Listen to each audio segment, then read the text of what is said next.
and I quote, "I'll be there in a minute. Give me a second."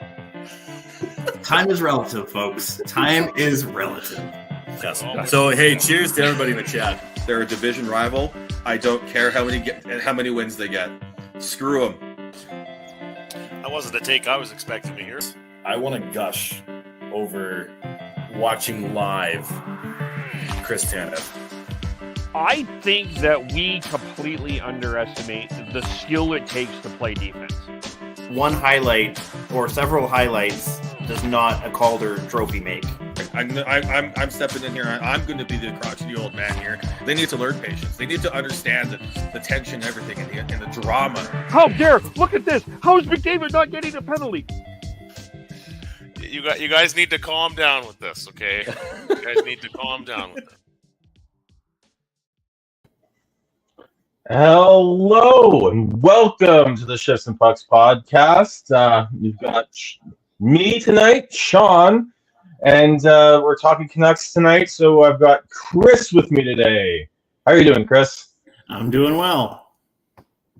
Yeah, last night the Canucks were able to beat up on the Tampa Bay Lightning. Tomorrow night they welcome the Florida Panthers into town. And it is Roberto Luongo night with him being honored by being inducted into the Ring of Honour. We'll get into that at some point. But it's also the holiday season, and Chris is wearing his Canucks ugly Christmas sweater. There we go, looking good, Chris. Speaking of Christmas sweaters, though, you're also rocking one, even if it's not Canucks themed. Yes, I am getting into the holiday spirits. So cheers to that. Cheers. Cheers.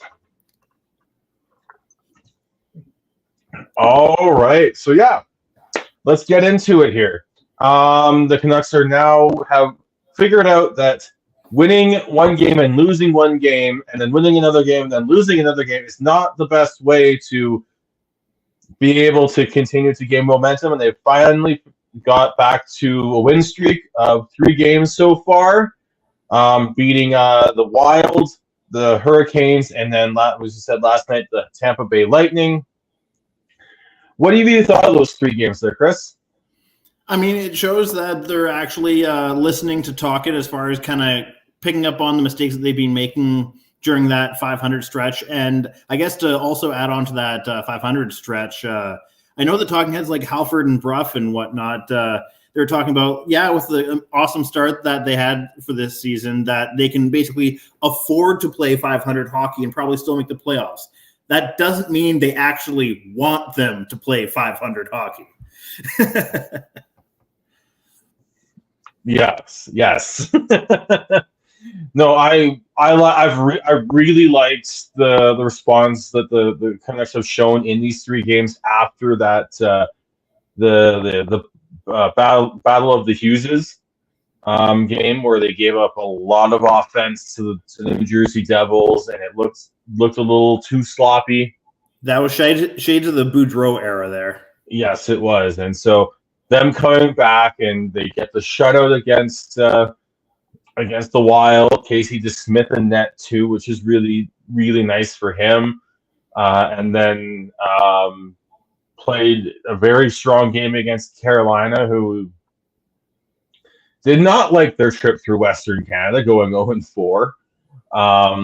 And then they go and beat the Tampa Bay Lightning, who aren't the Stanley Cup champs, 2 in a row Stanley Cup champs of a couple of years ago, but they still have very much a lot of talent on that team. Vasilevsky is back, but he's still trying to find his sea legs. But you gotta take advantage. You can only win the games that are in front of you, and even if Tampa Bay isn't as strong as they used to, they're still a very strong. I would say still a tough out. And they handled them pretty well with another hat trick for Brock Besser, who went into tonight tied for the league lead in goals with Austin Matthews hitting the 20 goal mark in that game. What can you say about Brock at this point? Like, it's just he's actually what haven't we outpacing said? his rookie season as far as goals per game played. Yeah, I want to say, like in his first 29 games in his rookie season, he had 16 goals, and now he's up to 20 in 29 games. So, and he started out on the line with JT Miller and Phil DiGiuseppe, and now Niels Höglander is on that line. I feel like he's added a nice bit of speed, tenacity, and a little bit more, just a little bit more offensive upside than PDG has, and it's working. Like, it's really nice to see Höglander in the top 6 and taking that step. for sure, yeah. The fact that he can bring that like pest-like game, but also still have the scoring touch, it's a nice combination to have. And if he can live up to that pedigree and those expectations for the rest of his career, or the majority of his career, yeah, he's going to be a NHLer for quite a while. Yeah, and where was I going? Completely lost my train of thought. Wow, I had it and then it just went out the window. Are you talking about maybe the Bieksa comparison? Yes, the Bieksa comparison of Niels Höglander and Alex Burrows. I think that's a great sort of comparison in terms of Burrows was an undrafted, really had to work at it. Höglander was a second round pick, came in with some very high expectations, but had to go back down to the AHL and work at it. Had to make this team out of camp. Wasn't gifted anything. He had to work for it this time, and you can tell that he's listening. He's wanting to not go through that again. Mm-hmm. And yeah, the comparison is not like directly apples to apples, but there's enough comparables there that, and especially in like the style of the game that they play, I think that overall it's a decent comparison in the sense that, like I was mentioning earlier, that combination of being a pest, getting under people's skin, not being afraid to like forecheck and be physical, and then also have that scoring touch. It's a pretty lethal combination, and both of those players had it when playing at their best. Yeah, it was. I did like that comparison. It's not a true 1-to-1 comparison, apples to apples, but it's still. They both play. They both can play out on the edge. You can cross it at times. They both. When at their best, the forecheck is a big part of their game, and going into the dirty areas, going to the front of the net is a big part of their game, and it's working for Höglander now. And if the Canucks can find a way to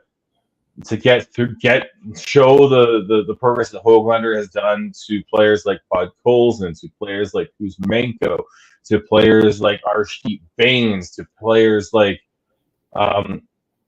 even Max Hassan, and like although Danila Klimovich, let alone Lekarameki, and players who haven't even gotten into the organization fully.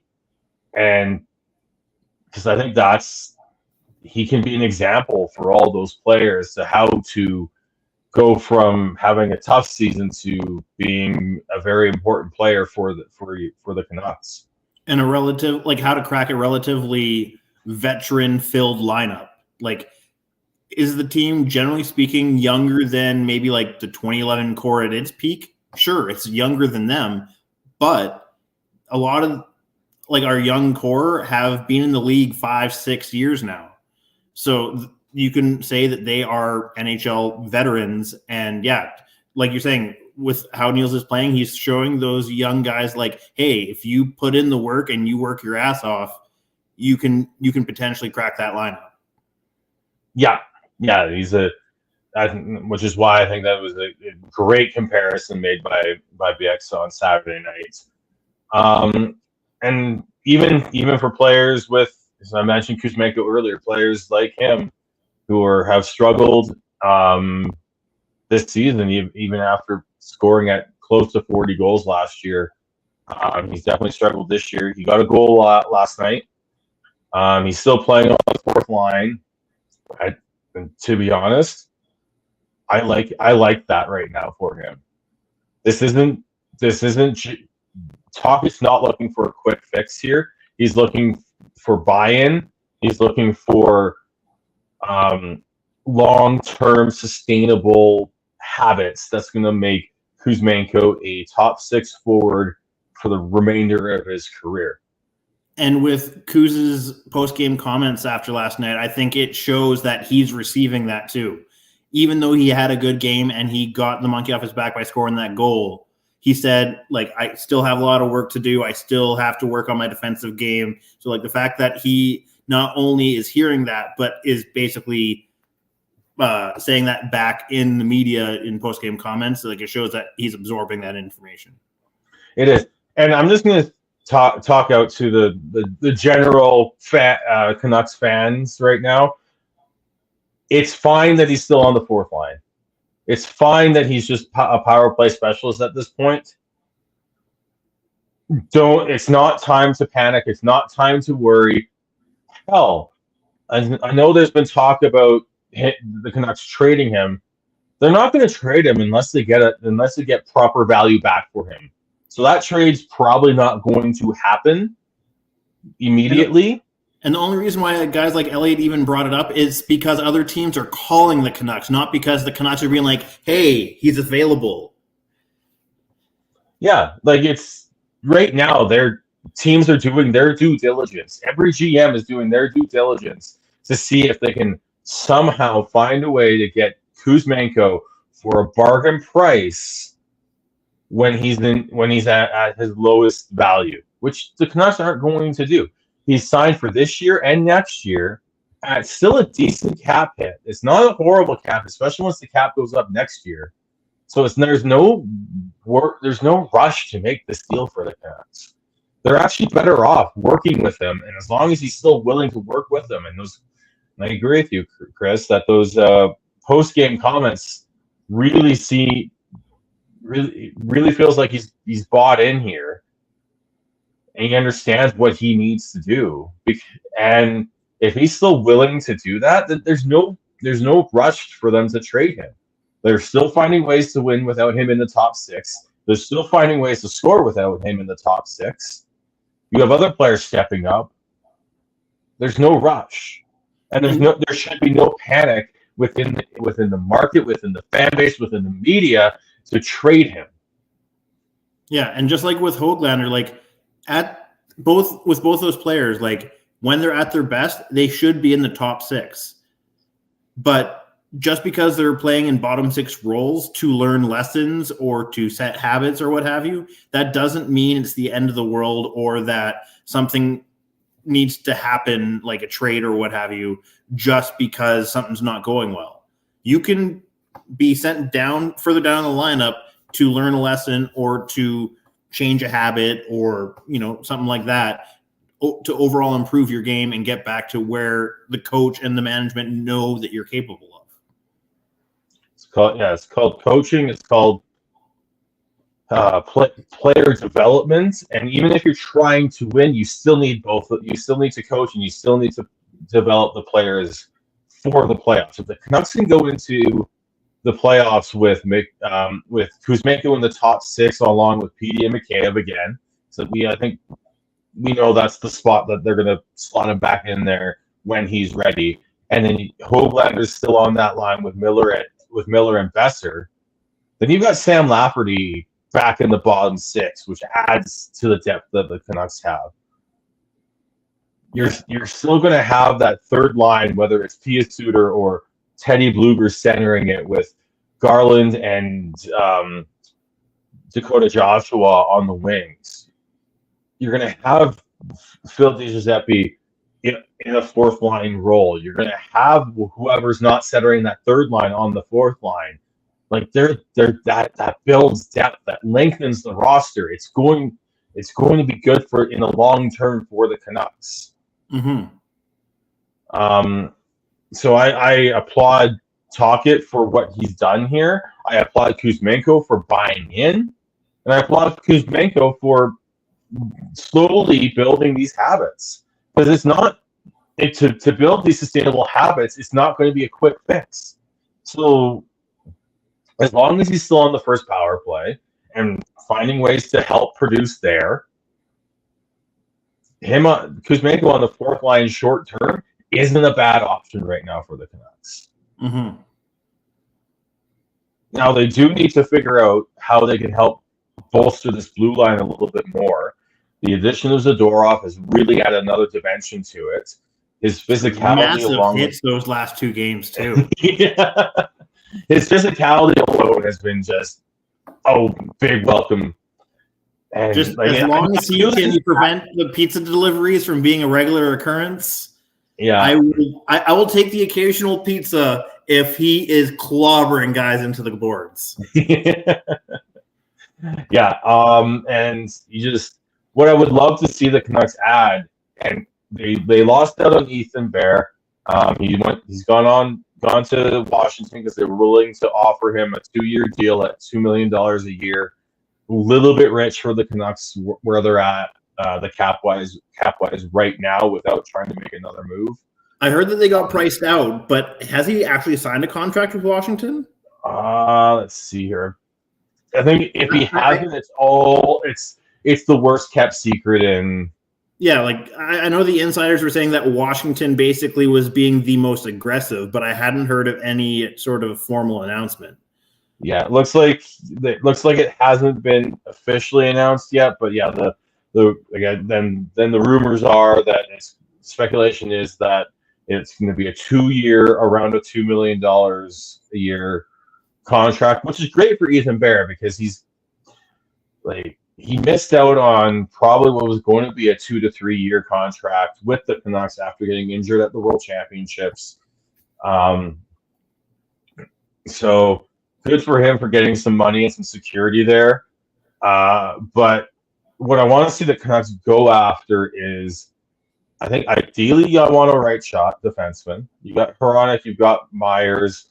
I would really like to see a steady defenseman who's not going to make too many mistakes, but can move the puck smartly. Yeah, and potentially someone who you can pair with Hughes, so that way Hronek can be the anchor for the second pairing. Obviously, kind of like what Edmonton does with McDavid and Draisaitl. Like when the moment calls for it, yeah, you can make the super combo and send them out there together. But you want to overall expand the depth on that blue line, and having Hronek as the main guy on the second pair, I think, is better for long-term success for the Canucks blue line. And there's a few options there to pair Hronek with on that second pair if they can find that right shot defenseman for Quinn Hughes. You've got I think Ian Cole's probably been my number one choice there, but you've also got Zadorov. You've also got Carson Soucy when he comes back. Not to get ahead of ourselves, but do you think it's likely that Cole stays past this season because he's only on a 1-year deal? I mean, if he wants to, I think there's a contract waiting for him. Yeah, he's definitely has earned and brought enough stability that I'm pretty sure that the Canucks management, would gladly give him a contract if he's willing to sign it. Yep. That being said, though, it's just you've got Soucy signed for a couple more years. You've got they still have to make a decision on Zadorov, and I'm pretty sure that they really like him. I think he'll get a contract here soon, a contract offer. Whether or not it's good enough for him and Milstein is another question.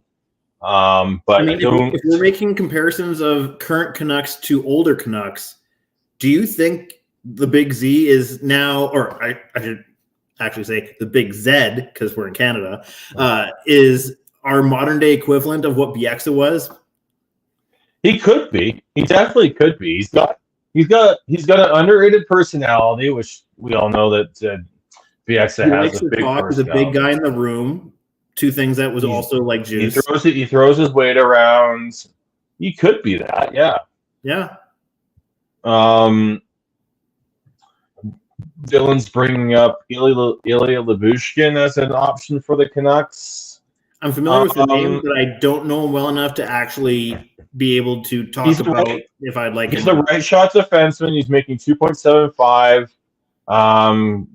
He's on the Ducks because, well, that's all Dylan talks about. So, Lyubushkin's interesting. I don't know if he's exactly what I'm looking for. I want someone with a little more offensive upside than Lyubushkin. I'm not sure he's someone I would be comfortable playing with Quinn Hughes in the role that Quinn Hughes is playing. Although, if you're talking about a more offensive defenseman, like, do you really need that if Quinn is capable of doing that himself? It's not necessarily that I want him the defenseman to be an offensive defenseman. I just want them to be able to be a smart with the puck and steady defensively. Yeah. We all know who I really want. And he's currently here in Calgary. Is he also a former Canuck? He's also a former Canuck. Does he also share a name with me? Yes, Christopher. Yes, Christopher. Ideally, if there's a way for them to make it work without giving up an arm and a leg, bring Tanev home. There's so much talk about if Toronto gets Tanev, they feel comfortable that they could sign him. I mean, there is some truth to that, but if I'm Tanev, I'm hitting the market, and I'm seeing which team is willing to give me the most that feels that he can feel is close enough to a cup, because he's not. He hasn't won one yet. Like, there's also talk that like maybe they can trade Tanev, Calgary can trade Tanev away and sign him in the offseason. Like, again, if I'm Tanev, why would I want to come? Like, I would be looking for one last cup run. He's at almost pretty much at his Edler-esque moment where being with, well, obviously he's been with two teams as opposed to Edler just with the one at that same point in his career, but that opportunity to go somewhere else to actually be on a cup contender. Yeah, and Edler didn't necessarily choose that, but I think Tanev has up. He's 33 currently. I just don't know. Getting older, but it's his, not to overuse the infamous term, but he's got those intangibles that you love. And like, what other guy other than maybe Chris Russell is like a shot blocking machine, and yes, is maybe a little bit injury prone, but is willing to like basically give his body up to make a defensive play? I feel like those guys are pretty rare in today's game. Yeah, I don't. So yeah, I think he'd be perfect if the price is right. But I think that's more. I mean, I said this about freaking Zadorov, but I think it's even more apt now that the Canucks got Zadorov. Because I think the Flames are going to try and get the Ben Sherratt, the David Savard return for Chris Tanev, which includes a first-round pick. I just don't see the Canucks doing that. I don't see, honestly, I have a hard time seeing any team doing that right now. It's kind of like Canucks Twitter when they're demanding like selling a guy at his peak value, and then expecting that to get like an astronomical return. It's just wishful thinking and not actually realistic. No, I know. Devin and Kevin covered this. What would a Chris Tanev deal look like? I think if there's a first involved, it's going to be a conditional first based off of games played in the regular season and or playoffs. Because the Tanev's knack for, well, as you said, he's such a warrior. He's willing to throw his body in front of anything and everything, and so he's going to get the likelihood of injury is very high with him, which is the only real drawback to him right now, in my opinion. But yeah, if the price is right, you bring him in. If not, you still gotta keep looking for players. And again, ideally, you're wanting a upgrade on Noah Juleson, someone who can you can feel comfortable playing with Quinn Hughes in tough minutes. Mm-hmm. Yeah, Juleson is a acceptable-ish Band-Aid, but he's not a long-term. Yeah. So, all right, yeah, and then I mentioned this in the opening. Tomorrow is a big night in Vancouver. The Florida Panthers are in town. It is the night that we will be honoring Roberto Luongo. He's going up into the Ring of Honor. Yeah. He's going up into the Ring of Honor, which has created quite the debate within the market. Looking at you, Don Taylor. That being said, I think they did get this wrong. I'm not going to get onto my soapbox and scream and yell and call it an insult or anything but I think they got this wrong. But I think that's also part and parcel with the fact that I think they've got a couple jerseys up there that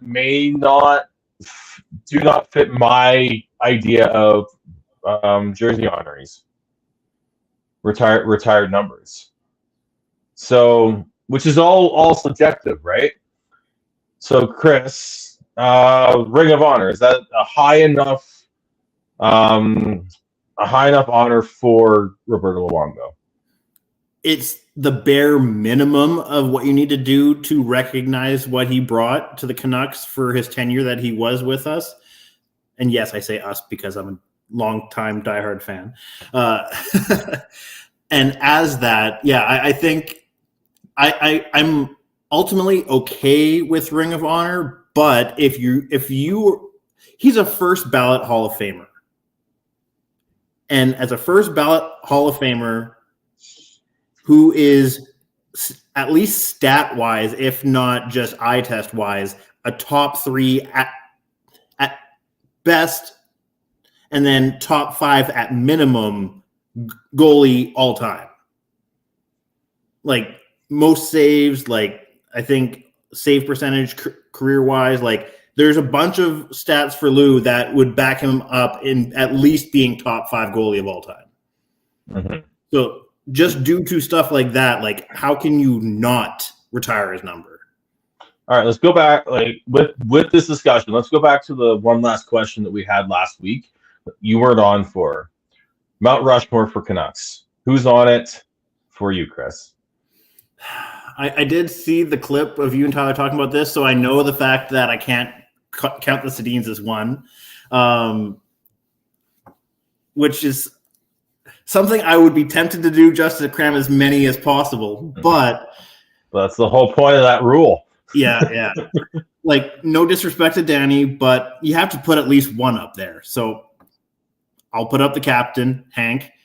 So Hank being one, Bure being another. He never had the playoff success, but it might just be because I grew up watching him in my teen years. I got to put Naslund up there. And for me, it's, do you go with the stat guy with Lou, or do you go with the heart and soul guy with Linden? That's where I'm torn. So, like, you'd have to, like, based in a certain mood, I would make a different decision. So, like, because we're having this conversation talking about Lou and stats wise, I'll probably throw him in. But god damn it, Lynn didn't. He deserves to be up there too. Trevor, he just did. He was, to me, he's not quite there for Points that. and stats wise, yeah, I agree. Like he is on a lower tier in that regard. But it's what he meant to the franchise, how he played, how he led the other players in the room, and like what he just meant to the fan base. Like, it's on a whole different level in that regard, but the stats just don't back it up. No. Yeah, so I had both Sedins up there. I had Luongo and I had Bure, because I think those four players had a bigger impact on this franchise than anyone else. I mean, just based off the stats, yeah, you can't argue that. They are the mammoth. Yeah. It's not. It's stats. It's eyeballs on the on the team, on the product. It's no one put butts in seats more than those four players. No one put eyes on the Canucks more than those four players. Yeah. And with that in mind, that's why I say I think they got this wrong. I think Luongo should be up there with all the other retired jersey numbers. As much as I love Kirk McLean, as much as he's been quite the ambassador for the team. The '94 Cup run is always something that is not just because of the area they played in, but Kirk is the Linden goalie wise in this conversation. Like, heart and soul, awesome, like fan favorite, but stats don't back it up. Yeah. Like, it should be Luongo. To me, I think it should be number one in the rafters with Luongo. You can have Kirk McLean in the Ring of Honour like you already do, and move on. Like, it makes so much so much sense for me to do that. Dylan brings up an interesting question that besides Wayne, players shouldn't be retired by two franchises. It's an interesting question, but it's not like the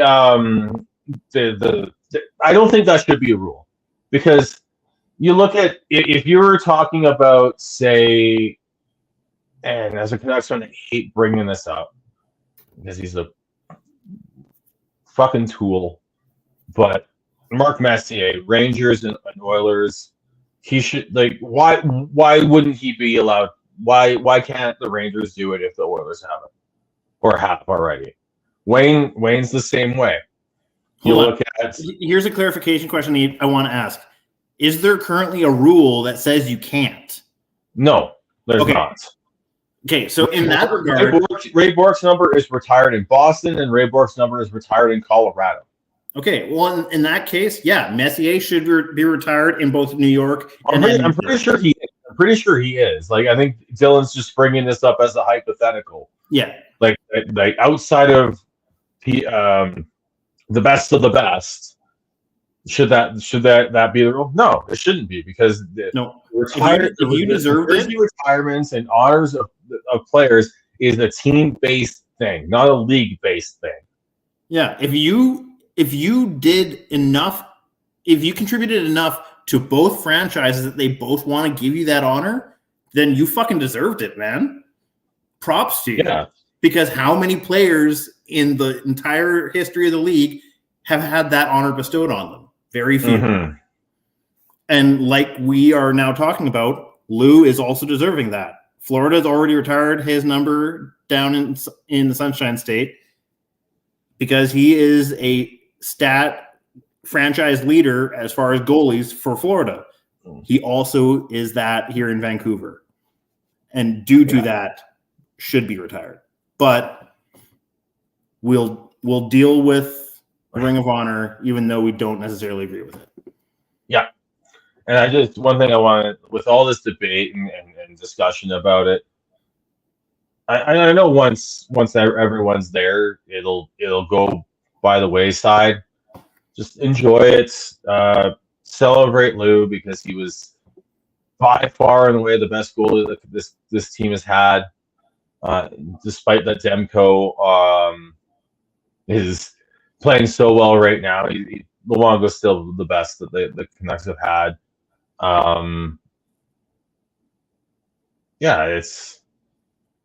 Give Roberto one last deafening Lou tomorrow night.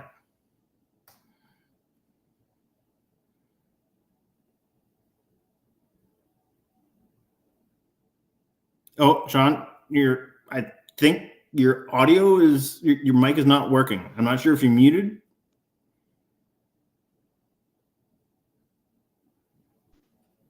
All right. Oh, there you go. There we go. Something spazzed. Some weird technical kerfuffle, but it's resolved. What were you saying? Yes. I said he'll get at least one more big deafening Lou tomorrow night for sure. At least one that's televised. There will probably be multiple throughout the game, but there should at least be one during that induction ceremony, what have you, that should be deafening and allow everyone watching across North America or even the world to Lou along with the fans. Yeah. And I'm just going to bring this up. Dylan says that he thinks that there is 10 players with double retired jersey numbers, and he says that 2 or 3 shouldn't be. Honestly, if the team thinks that it's deserved, then it's deserved. Yeah, I'm with you, Sean. If we're not fans of that team, I don't think we have any right to try and tell them how to retire jerseys. This is not like a league-wide award that we're arguing over where you have to take it into consideration of all 32 teams. No. If the 2 individual teams thought that player was special enough to them that he deserved to be retired by both, then all the props to that player and that franchise, those franchises' choice.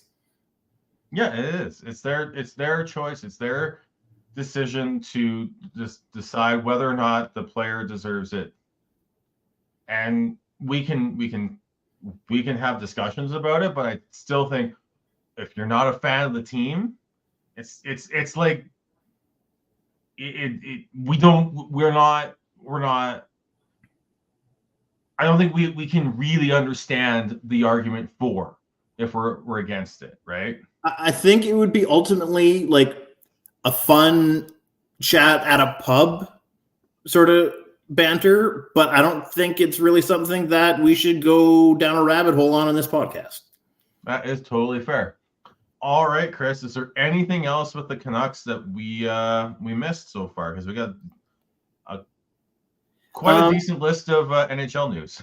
Fair enough. I guess if there was one thing that I wanted to bring up earlier that I never actually did was the game against the Lightning. Like, sure, Vasi was back, but they were without Hedman. And hey, if a perennial Norris contender is not in the game and is currently out injured, take advantage of that, man, because Tampa's hard to beat on any given night. So if you don't have to face their top defenseman, I have no issue with that. You can only beat the team that's out that's dressed in front of you. You can't beat the team that's not, right? Yeah. So, and you gotta get the wins when and where you can, regardless of who's dressed, who's not, who's injured, who's not. If the Canucks lost, and I don't think we fault them too much, but the fact that they won even with Hedman out, it just you got to find ways to win, especially when we're getting into sort of the dog days of the season. That middle third of the season feels like it takes a long time to get through. Mm-hmm. Yeah. So the winter slog. Yes. All right. So we got a bunch of NHL news to go through here. We have our third coach of the year that has been fired. Craig Berube was let go by the St. Louis Blues. Drew Bannister was promoted, at least interim, from the AHL to be the St. Louis Blues coach. Blues, so that'd be the third coach fired this year, all in the Western Conference. You had the Oilers change coaches. You had the Wild change coaches. Now St. Louis. I think this is more of a team construction issue than a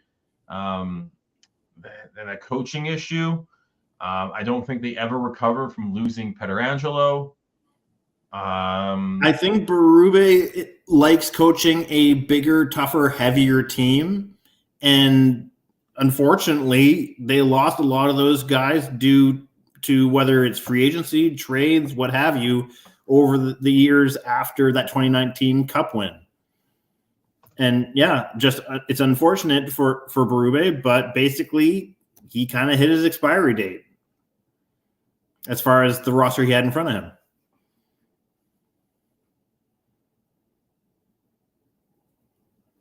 All right, can you hear me, Chris? Yep, I can hear you. All right, because I can't hear you. Bizarre. Oh, what is going on here? Can Dylan hear both of us? You have to try and read Chris's lips. Man, we're having quite the fun holiday episode with technical difficulties.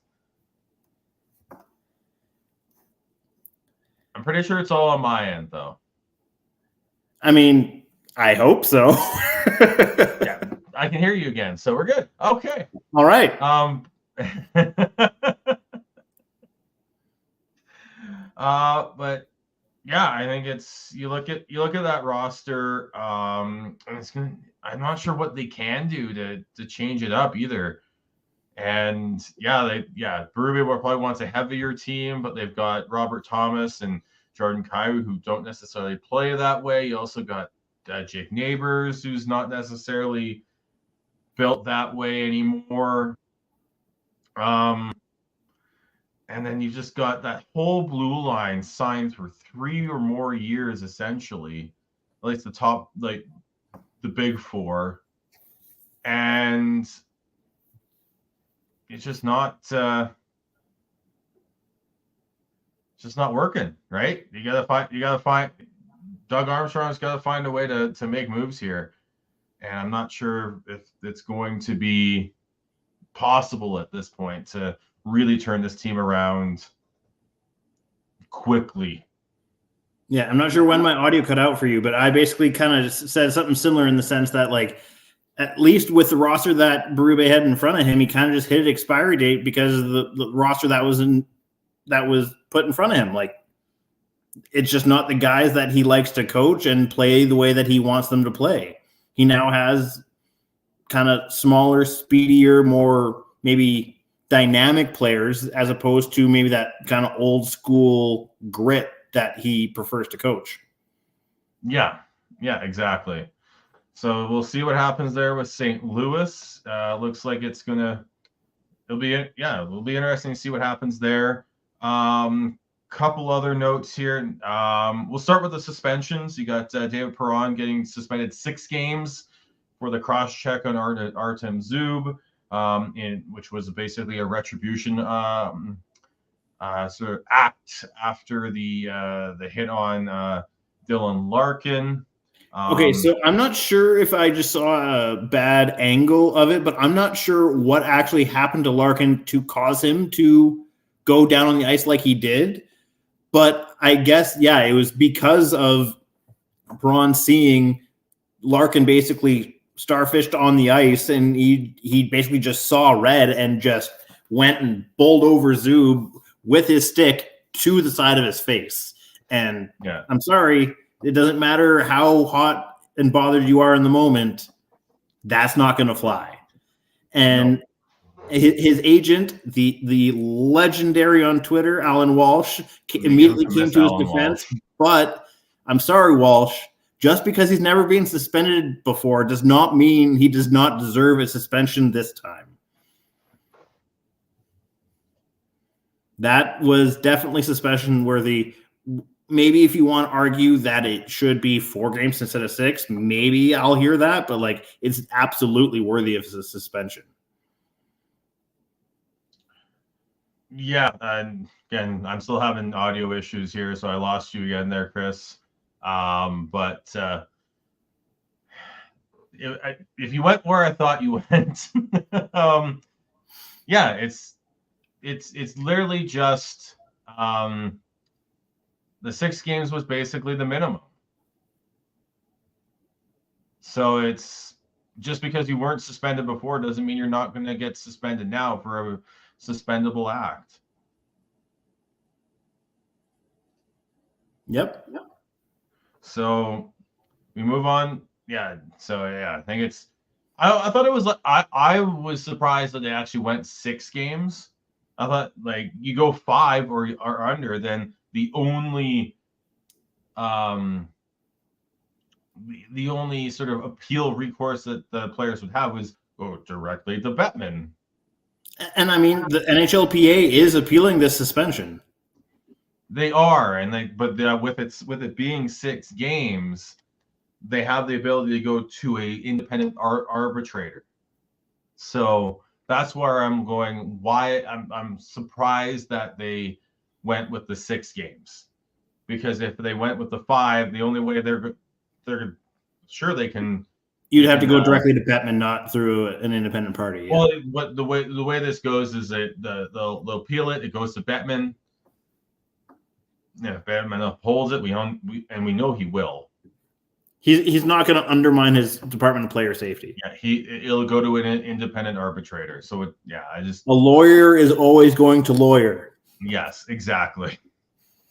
So, and then and then you also had Eric Branson getting a 1 game for an aggressor suspension after he went after Ryan Hartman, who hit him from behind earlier in the game. I mean,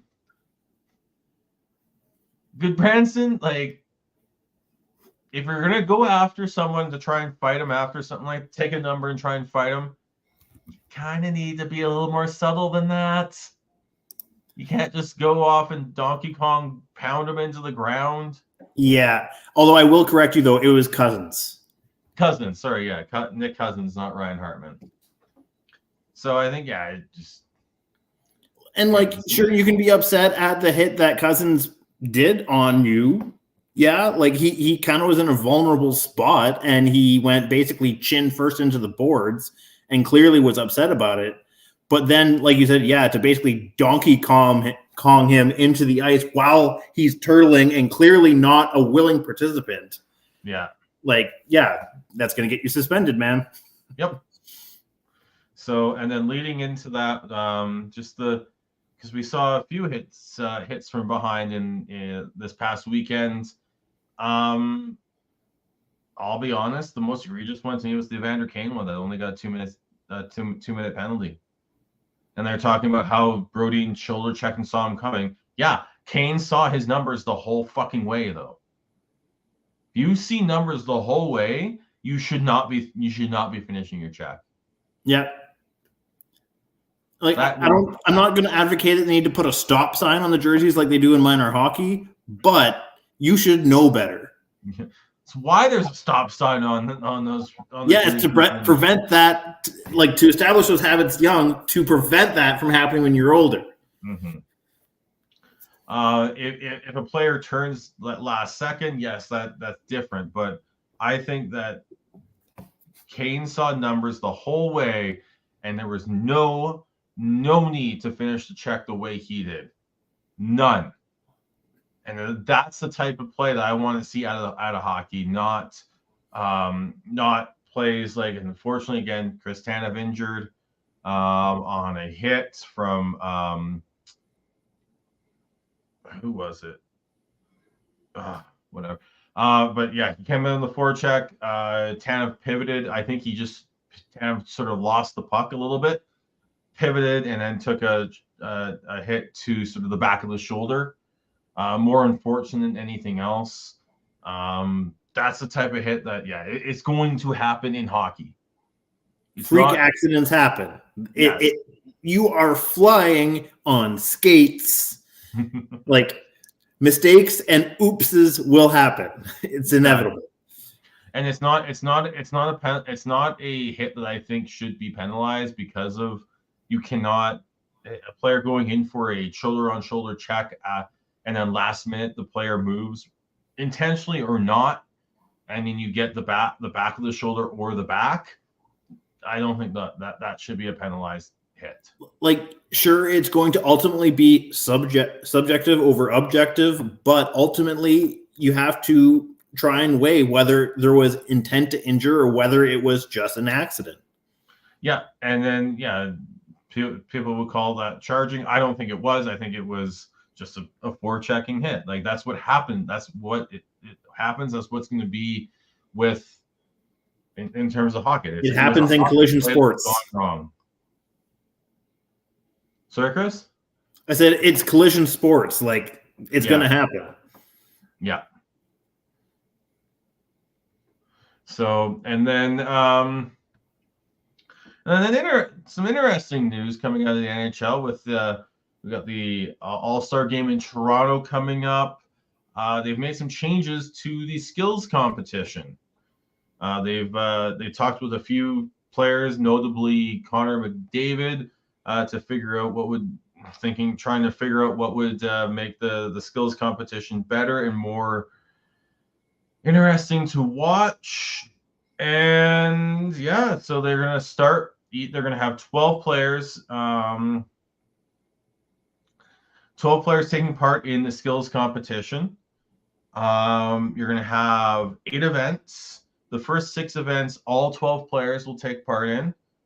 And then the top 8 will advance to the 7th event. And then the top 6 will advance to the final event, and the winner will get $1 million. Ultimately, I think the reason why they're doing this is because it became more and more apparent over the past couple of years that a lot of these all-star players, like, sure, they're all-stars and they should be at the all-star game and events, but it just looked like some of these events they didn't really care for, and they were just kind of mailing it in and participating because they had to, but not like they weren't actually like legitimately giving it their all and making it, basically putting in that effort to make it an entertaining event. Yeah. Also, I think, especially in the case of what happened in Florida, like where there was like pre-recorded bits and like dunk tanks, and like Vegas is going to do Vegas-esque things like what they did with the Bellagio fountain and whatnot. But like, I think it became really apparent in Florida where it was like they tried to basically bring like some sort of unique gimmicky thing due to the location, and it fell flat. Well, I don't think they need to necessarily do that. Like, I want to, if I have no issues with this, but I also want to see, like, specialists come in and do these events too. Because I want to see who actually has the hardest shot in the NHL. I want to see who actually is the fastest skater, at least within that whole thing, right? Mm-hmm. I want to see who has got the best, who's like, because the first 4 events are fastest skater, hardest shot. They'll have a stick handling one. They said one-timers, passing challenge, and accuracy shooting. And I'm not sure, like I heard it talked about, but I wasn't sure if it got announced with this new All-Star event. But are some of the ladies from the PWHL going to be part of the All-Star festivities? They are. I believe they're going to be doing a 3-on-3 game. Okay. Or doing something like that. Yeah, and then the 7th event will be a shootout, and then the 8th event will be some sort of obstacle course. So the way I think I read it was that basically this obstacle course is basically kind of combining all the different specialty events and kind of making it as like this like final boss stage where you have to basically bring all of it together and prove that you got all of it to be able to be the best and earn the money prize. Yeah. Like I just want to see, like I said, I want to see specialists for a lot of these. I want to see who, like I said, I want to see who's got the hardest shot. I want to see who can do the fastest skater, who's got the most accurate, the most accurate shooter. Like I want to see that. Like I think that would add to it for me more than this sort of actual true competition, which is weird to like this like staged competition that they've got this year, which I think will still be interesting. The skills competition and the All-Star weekend, as I've gotten older, has been a lot less must-watch for me. But It's definitely like a family-friendly sort of like it's for the kids sort of event. And that's what I said. But I do remember watching it as a kid and finding it very, very entertaining. So it may not be for me, but and it'll also depend like what I'm doing that day. It's not appointment television for me. But it's definitely worth watching the highlight package. It is. It's worth watching the highlight package, but it may not be worth it. Sitting down and watching 3 hours straight. Yeah, it's not appointment television anymore for myself. So, and yeah, I'm gonna kind of piggyback off your point. Like, I like the overall new dynamic that they're bringing to it, but like you said, maybe with each event have one kind of like hired gun specialist that wasn't necessarily like a regular all-star that got sent, but they are recognized as like that guy who is known for that skill to kind of be the wild card in each event. Mm-hmm.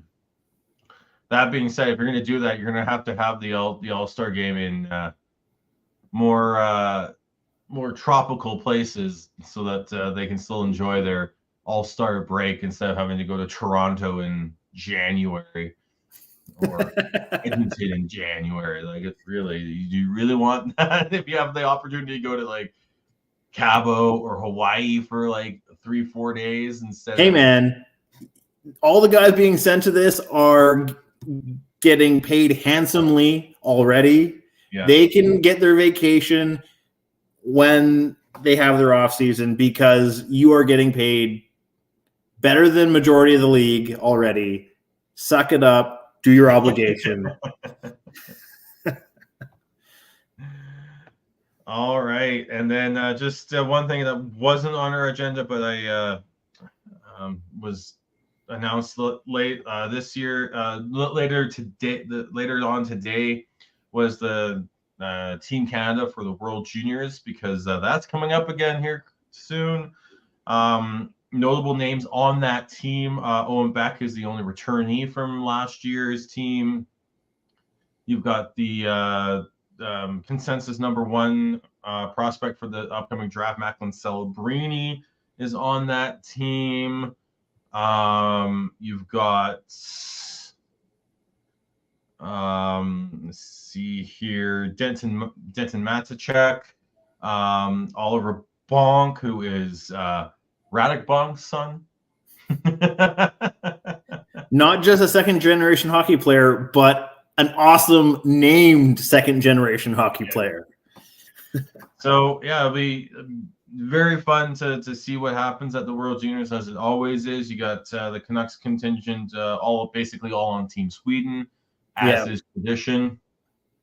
And I guess if we're talking about Canucks, like, are you personally upset that Hunter with the really hard to pronounce last name got Bruskevich got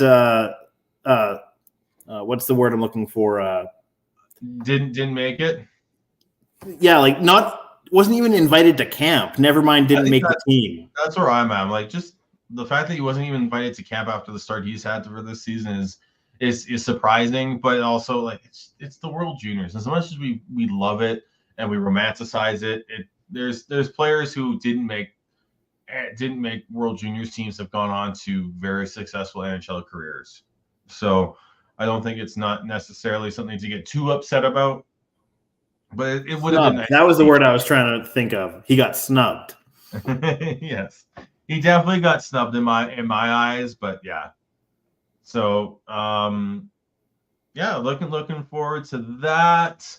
And actually, another thing that wasn't in the agenda that I think we should at least mention, like we don't have to have a conversation about it, but the fact that both the Washington Capitals as well as the Washington Wizards in the NBA are moving to Alexandria, Virginia. 4 miles away from where they currently are.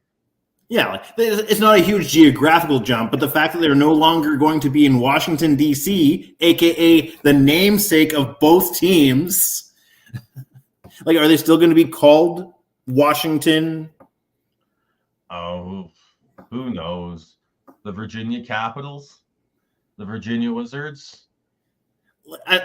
Like, you can maybe say that the Wizards can get away with it because it's not necessarily tied to it, but, like, in the logo, or at least a version of the logo for the Capitals, like, and even the name Capital, is because they were in D.C. Where does Ottawa play out of right now? Technically a suburb, but it's still a suburb of the capital. It's not in a separate province if they were sitting on the border. Yeah, well, DC's just different, remember? This is like a Toronto, Detroit, or like each side of the Niagara sort of situation, as opposed to... I disagree. The Washington, D.C. is just its own crazy little animal, and it's just, yeah. I think they can still get away with it. Yeah, I was just asking the question, like, is there going to be a name change, or are they still going to be known as Washington? That's what I'm curious. They'll stick with it. Chris, we've reached that time. Have you done your homework, and do you have one last question? I remember having one at the start, but now that I'm put on the spot, I'm drawing a blank, and I'm like, shit.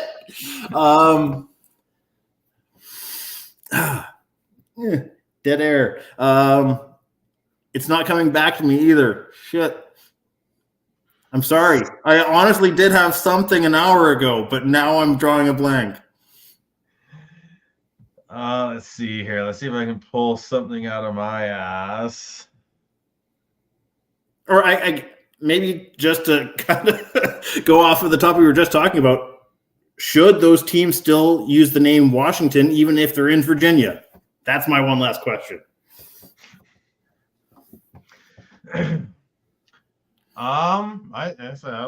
sure. Let's go with it. I answer. I think that they're totally fine. I think Washington D.C., the District of Columbia, is complete. Is this just weird sort of just own entity? And I think if you're only moving 4 miles away from there, I think you can still get away with it. And yeah, it's still on the Potomac River. It's just downstream. But for me, it's the fact that it's in a different state that just kind of makes it a little awkward. I mean, technically, Washington, D.C. isn't even a state. Yeah, it's not a state, but it's still the capital and the namesake of the hockey team. That's where I'm like, yeah, I'm totally open to arguments for it, but it's an interesting discussion to have. Yeah.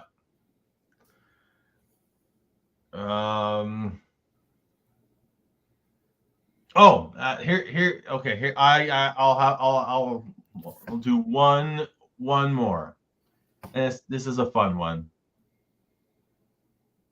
How awesome was it to watch Toronto act all hurt and offended being called a small market when Shohei Ohtani signed with the Dodgers? Yeah, I'm sorry, Toronto. You're not getting any sympathy from the rest of Canada because you now know what it feels like to be us most of the time. Yeah. Great tweet from the Toronto Sportsnet TSN parody account on X. Toronto fans and media are unique because simultaneously they have a superiority complex to the rest of Canada and an inferior complex to America. Both are equally pathetic. And I think I forget which account tweeted it, but I want to say there was also something like, Ohtani goes to the Dodgers. But what does this mean for the Toronto Maple Leafs?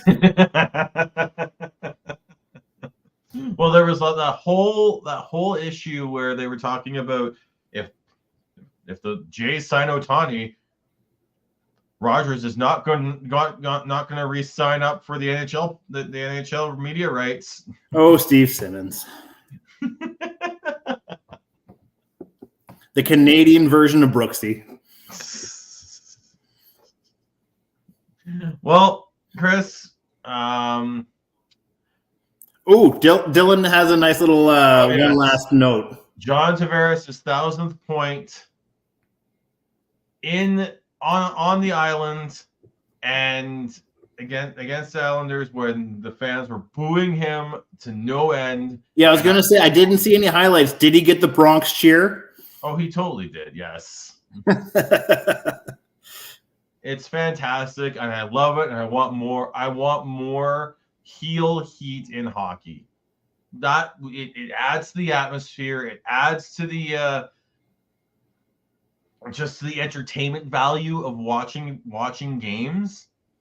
I saw people going, huh, what's going on? Why are they still booing him? Who the fuck cares? It's hilarious. It makes sometimes pettiness is entertaining. Yes.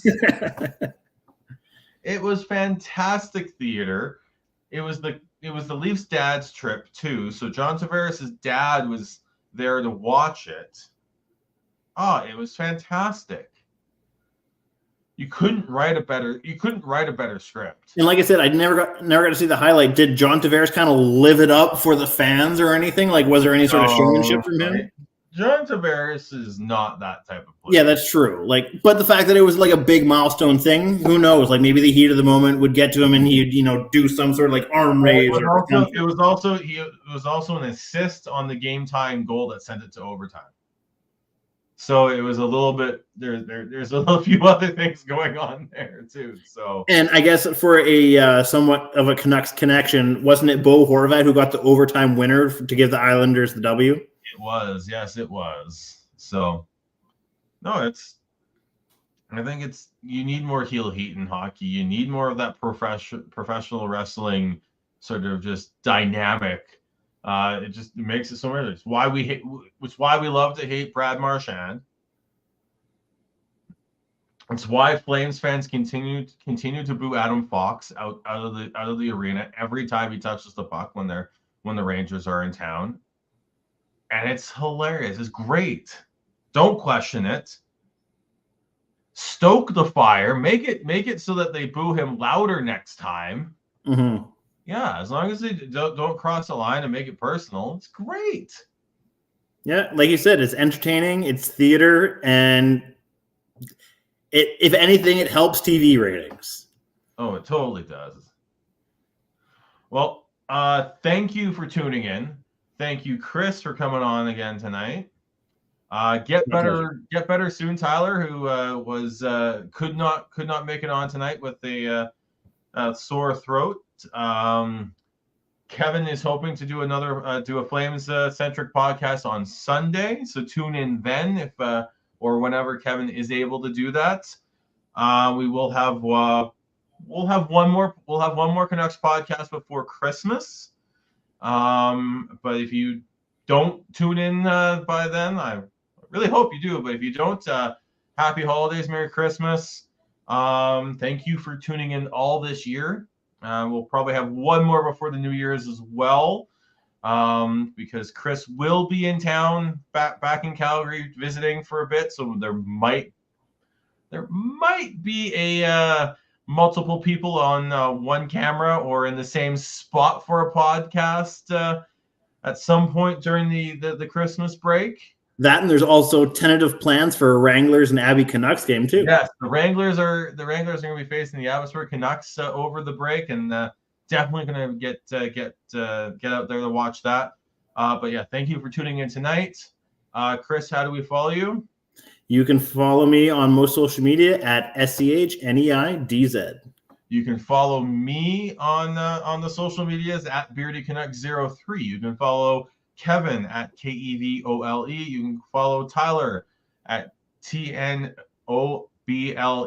You can follow Devin at Gordhouse09 on the social medias. You can follow us at Shifts and Pucks on X, on Facebook, on YouTube, and on Twitch.